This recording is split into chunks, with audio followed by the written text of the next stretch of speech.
এ ভাই সাদাটা দাম কত? মামা এটা কত দিব? এ মামা এই মহিষ কার, এই মহিষ কত? মামা আর কই না মামা, 5টা হাজার বাড়া দিয়ে দাও। ভাই দামাদামি করবার মানে হাঁপাই গেছেন কেন? ভাই বহু যে দাম চাই ভাই। পানি খান। ধন্যবাদ ভাই, আপনারা দুজনে আপনার মতো মানুষ হয় না ভাই। খান পানি খান। পুরো প্রাণটা ভরে আছে ভাই, বহুত আপায় গেছি। খাও।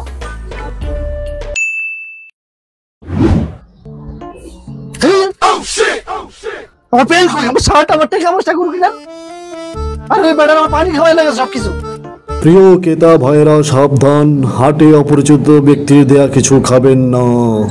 একটু আগে কইতেন মিয়া, আমি কান্না লাগছে, বাসা যাবো কেমনে আমি? কত মহৎ কথা করছেন এখন, একটু আগে করলে কি তো